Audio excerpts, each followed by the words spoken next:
I am reaching out to you because we need your help. We want to end gender inequality, and to do this, we need everyone involved.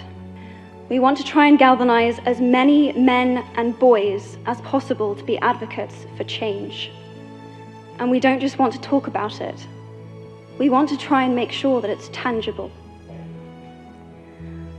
I was appointed as Goodwill Ambassador for UN Women 6 months ago.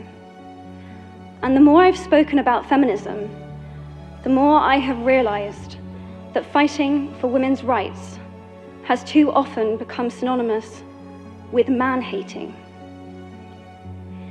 If there is one thing I know for certain, it is that this has to stop.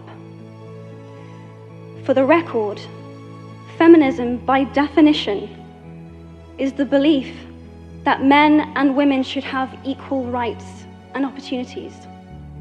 It is the theory of the political, economic, and social equality of the sexes. I started questioning gender-based assumptions a long time ago. When I was 8, I was confused being called bossy because I wanted to direct the plays that we would put on for our parents, but the boys were not. When at 14, I started to be sexualized by certain elements of the media.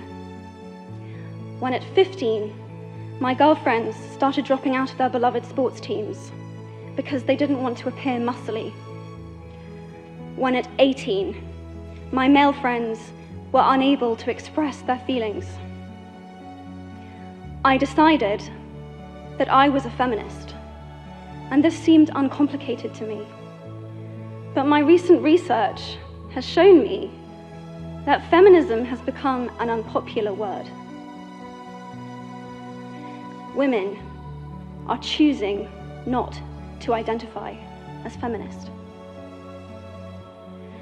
Apparently, I am among the ranks of women whose expressions are seen as too strong, too aggressive, isolating, and anti-men, unattractive even. Why has the word become such an uncomfortable one? I am from Britain, and I think it is right that I am paid the same as my male counterparts.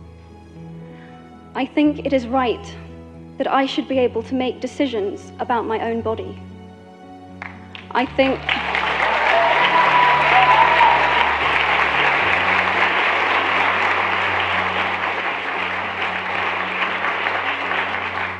it is right that women be involved on my behalf in the policies and the decisions that will affect my life. I think it is right that socially I am afforded the same respect as men. But sadly, I can say that there is no one country in the world where all women can expect to receive these rights. No country in the world can yet say that they have achieved gender equality. These rights I consider to be human rights, but I am one of the lucky ones.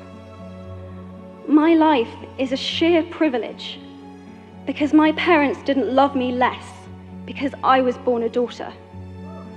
My school did not limit me because I was a girl. My mentors didn't assume that I would go less far because I might give birth to a child one day. These influences were the gender equality ambassadors that made me who I am today. They may not know it, but they are the inadvertent feminists who are changing the world today. We need more of those. And if you still hate the word, it is not the word that is important. It's the idea and the ambition behind it. Because not all women have received the same rights that I have. In fact, statistically, very few have been. How can we affect change in the world when only half of it is invited or feel welcome to participate in the conversation? Men, I would like to take this opportunity to extend your formal invitation.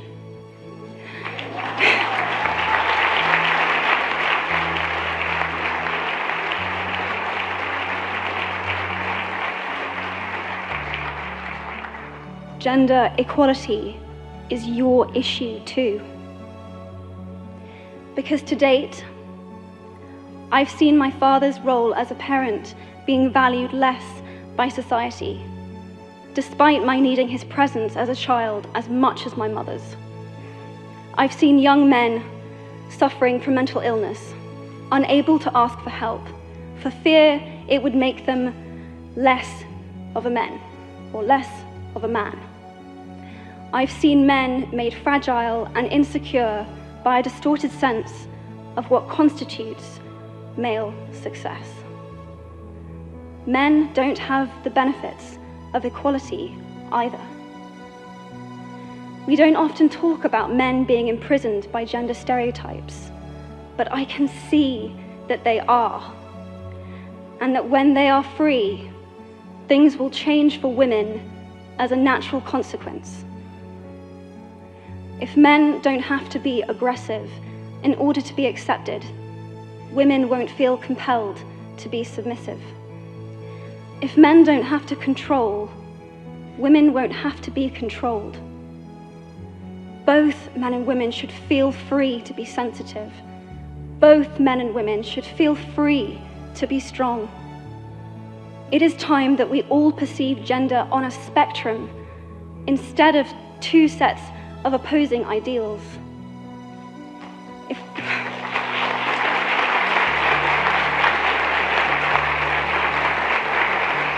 If we stop defining each other by what we are not and start defining ourselves by who we are, we can all be freer. And this is what HeForShe is about. It's about freedom.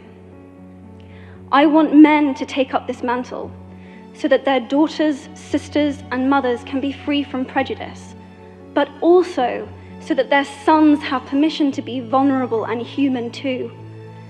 Reclaim those parts of themselves they abandoned, and in doing so, be a more true and complete version of themselves.